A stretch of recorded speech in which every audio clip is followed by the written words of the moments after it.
sekarang pukul Masya Allah. 11.42. Masya Allah. Harusnya jadi pembicara awal Imam Samsi ya.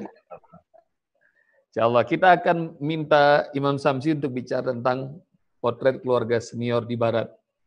Kalau di Indonesia, kita orang Timur biasanya orang tua masih tinggal sama kita. Dan banyak sekali muslim-muslim yang berbakti sama orang tuanya.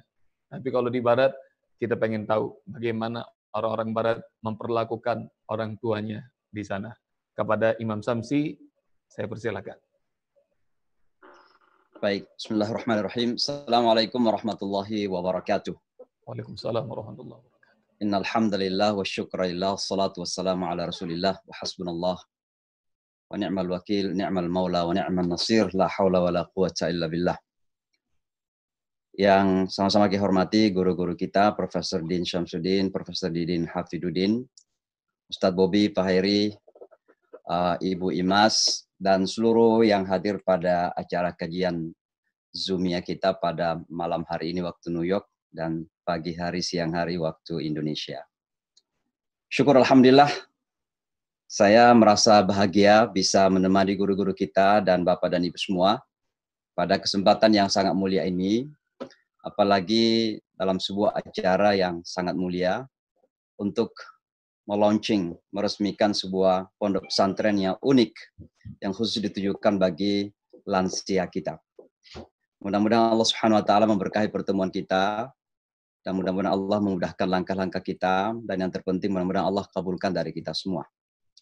Bapak dan Ibu sekalian, tentu semua kita dalam hidup ini berlari di belakang satu kata.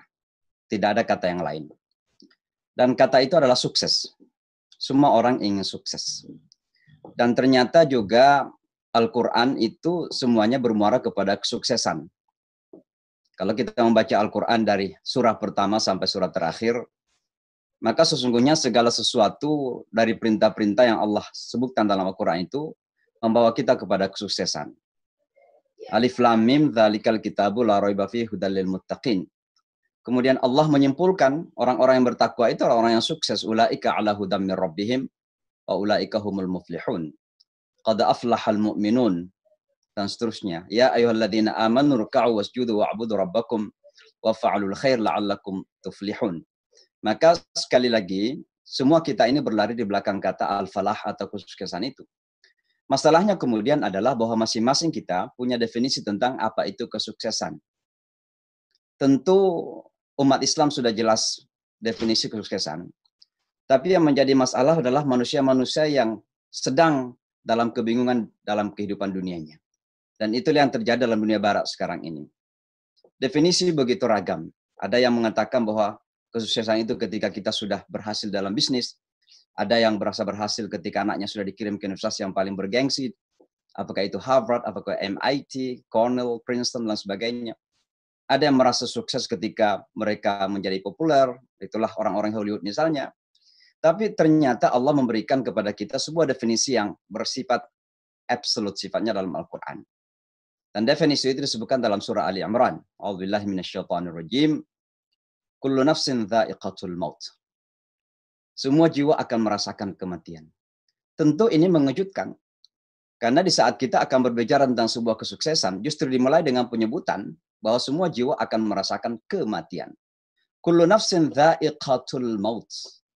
Wa innama tuwaffawna ujurakum yaumal qiyamah.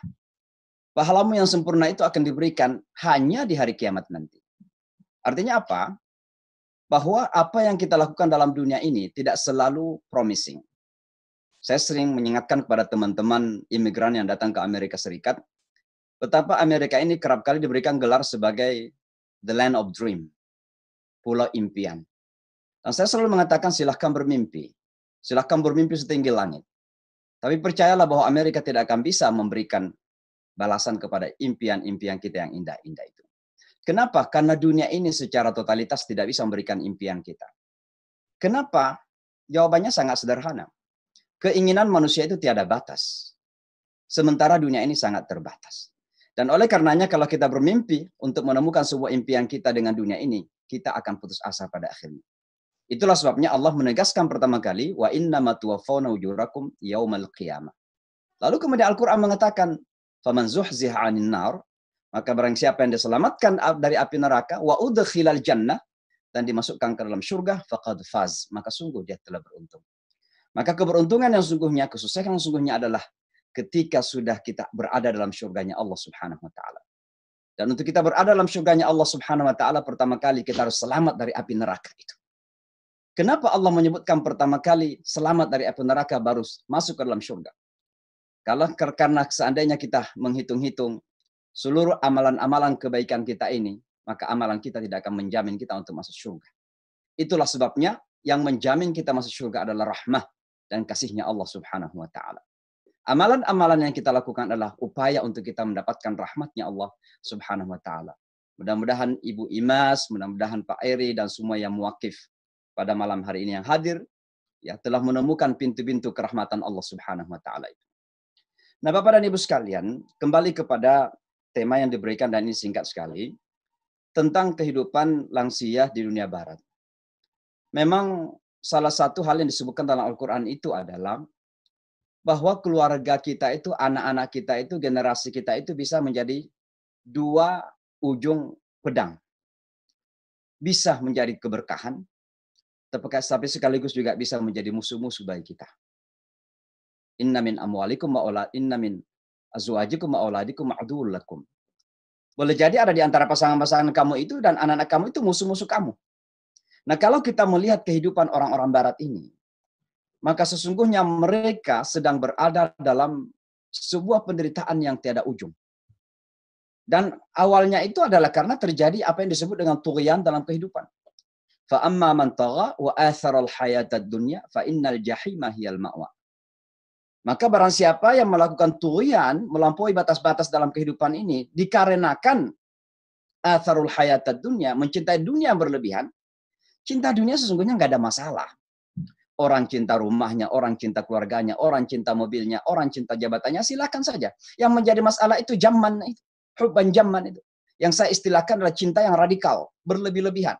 Karena begitu radikal dalam mencintai dunia ini, maka dia rela untuk melampaui batas-batas yang ada. Dan ketika sudah terjadi melampaui batas-batas itu, maka disitulah fa'innal jahimah hiyal ma'wa.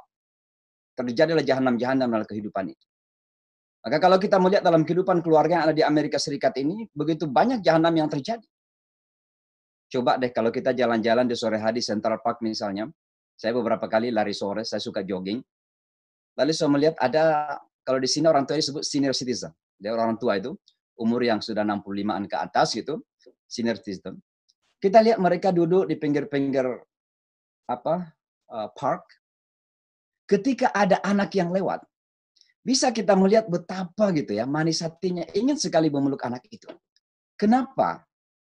Karena mereka sudah ditinggalkan oleh generasi mereka. Dan sesungguhnya ini adalah merupakan timbal balik ketika mereka juga tidak pernah memperhatikan generasi mereka.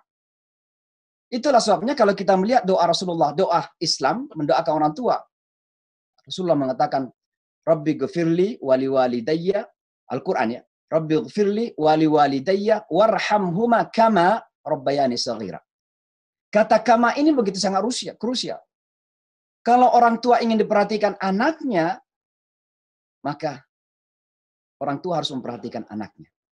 Sebab ada timbal balik. Ada orang tua, anak-anak ingin bertanggung jawab, tapi orang tua tidak bertanggung jawab kepada anaknya. Itulah sebabnya dalam doa kita, kama rabbayani saghira sangat krusial. Kalau ingin untuk diperhatikan, ya perhatikan anak. Yang terjadi di Amerika ini adalah, bahwa begitu karena orang berlari semua di belakang material, terjadi kehidupan materialistik yang sangat luar biasa, maka perhatian kepada generasi sudah hilang. Tidak ada lagi. Oke, apa yang terjadi? Terjadi apa yang disebut dengan lost generation. Generasi yang hilang. Generasi di Amerika ini ditandai oleh dua karakteristik yang sangat mendasar. Yang pertama adalah lonely generation atau generasi yang apa itu kalau lonely ya bahasa Indonesianya. Apa bahasa Indonesianya lonely itu, Ustaz?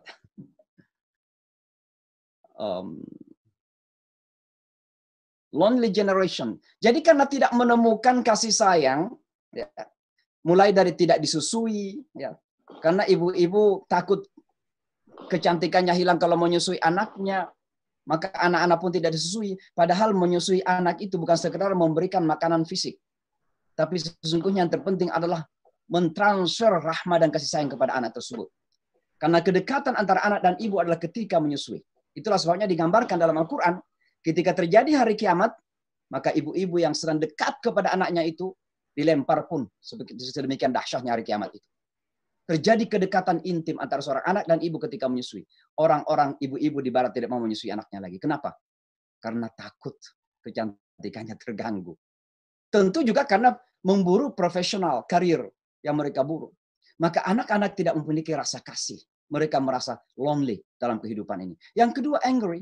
Kenapa? Karena memang tidak pernah diajar untuk berkasih sayang. Maka generasi di Amerika ini begitu sangat marah.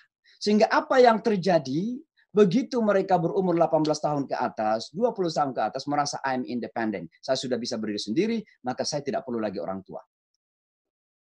Dan mohon maaf, banyak juga memang teman-teman muslim kita yang imigran kena getahnya ini. Apalagi imigran dengan bahasa yang seadanya terkadang berkomunikasi pada anak-anaknya sudah accent American, sudah susah berkomunikasi. Ketika orang tuanya menyuruh mereka salat, mereka akan mengatakan, Dad, Mom, it is my own business, this is not your business. Ini urusan saya, bukan urusan kamu. Gitu. Ini sering terjadi. Maka sekali lagi, orang tua harus mulai mempersiapkan untuk diperhatikan oleh generasinya dengan memperhatikan generasi itu. Sebab kalau tidak memperhatikan generasi, jangan pun akan diperhatikan generasi masa depan. Dan itu yang terjadi di Amerika Serikat ini. Begitu orang tuanya sudah tua, dimasukkan ke rumah-rumah jompo. Kita sekarang ini mengalami di COVID-19 ini betapa orang-orang tua di rumah-rumah jompo itu mengalami kesedihan yang sangat luar biasa.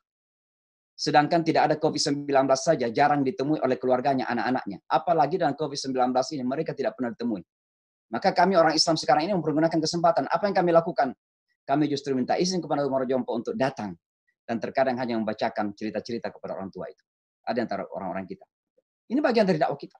Kenapa mereka membutuhkan kasih sayang? Nah, maka orang-orang tua di Amerika ini betul-betul sudah seperti dilupakan oleh generasi. Palingan ditemuin sekali sebulan, itu pun sudah bagus. Terkadang hanya Thanksgiving Day saja. Mungkin sekali setahun saja. Saya ingin menutup barangkali dengan cerita, mungkin Ibu Yasmin masih ingat, Ibu Yasmin ini orang Padang.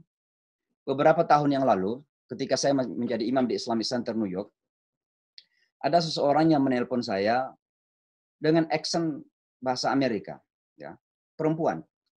Lalu dia mengatakan, apa benar ini Mr. Syamsi Ali? Saya katakan, iya saya. Dia memakai kata Mr. Saya katakan, iya benar. Dia katakan, saya mau minta tolong. Oh, minta tolong apa? Ibu saya ada di rumah jompo ini, ya, tidak jauh dari masjid kita, dan ibu saya sedang sakit.